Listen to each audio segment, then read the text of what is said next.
Well, I learned to cook many years ago, I guess, being from the country, born and raised on the farm. And there was 16 of us. So somebody had to learn how to cook.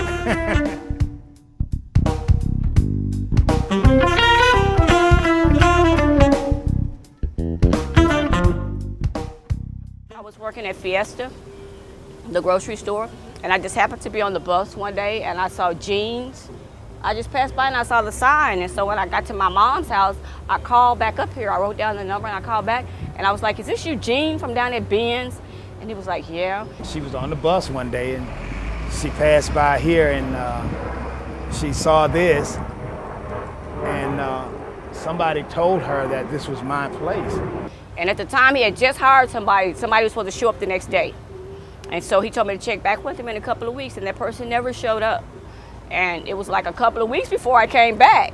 And when I came back one day and it was lunchtime and they were pretty busy, and he told me, "Well, can you be here the next day?" And I showed up the next day and I've been here ever since. We get along fine. In the whole 2.5 years that I've worked here at Jean's, we've only had 2 arguments. Only 2, so that's actually good for us to be here, every day, all day together. So yeah, just only two disagreements, but everything worked out because I enjoy the work that I'm doing now. So I have no problem with it at all. My grandmother had this compliment that she gives somebody, and it's kind of a nebulous compliment, but it's that he's a good Christian. And that's not just meaning, he's a church man or something like that. It's more how he conducts himself, with people. Even if he's having a bad day, he's smiling. And, and I don't know if it's a forced smile or whatever it is, but what it does is it radiates and it gets to everybody that's around him. It's an infectious thing, And he tends to be just a real nice guy, you know what I mean? Just a genuine, good person.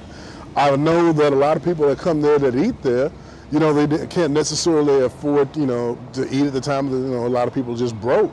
And I don't know him ever to turn anybody away hungry. Soul food, to me, I would say it's just rice, gravy, meat, potatoes, greens, yams. Most people get off into that chitlins and things like that. I don't deal with the chitlins, backbones, or they call them neck bones or whatever. I like things like that, gravy type stuff with rice or potatoes, And to me, that's a sit-down, finger-licking food. That's soul food to me. It doesn't matter who cook it to me. That's soul food.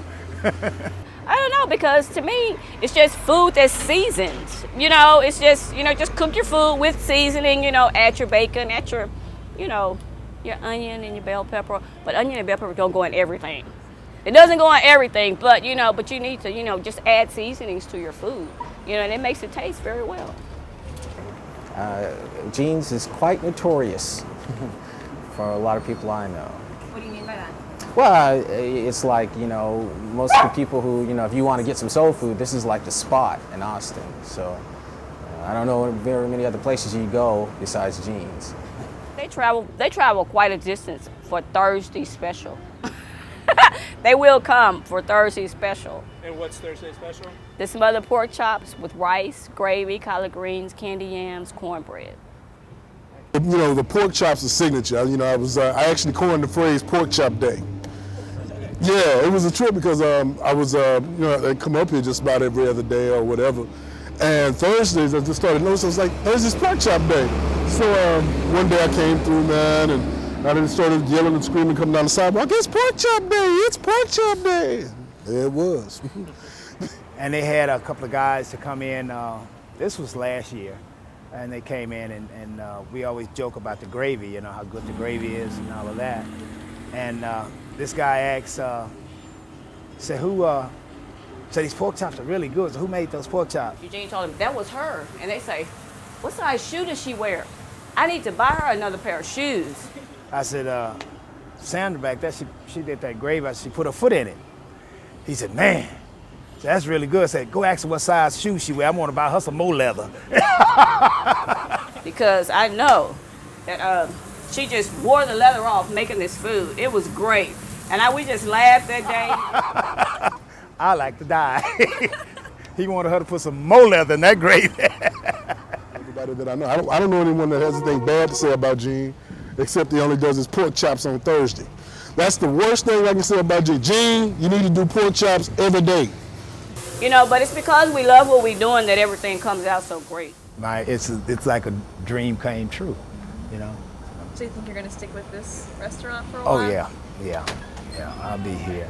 Once I expand, I think that's going to be just about all I can handle, really.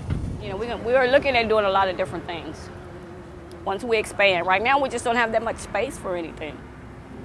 My intention was to just make this whole place, you know, just light this whole building up and draw customers from downtown. I want to do some late night things. Well, not late night, but, you know, like weekends, Friday and Saturday, probably till 10 or 11 o'clock.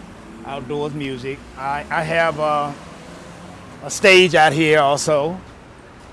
I've already began to work on it. As you know, I have my lighting. And we're going to put a cover on this deck, this part of the deck. We're going to cover this over. So if we should happen to have rain, you know, everybody could be under the covers. And we're also going to put a top over the stage. We're going to grow and we're going to get another restaurant. We're going to be able to open another restaurant, hopefully within the next couple of years. So we are going to expand. Thank you very much, and come again.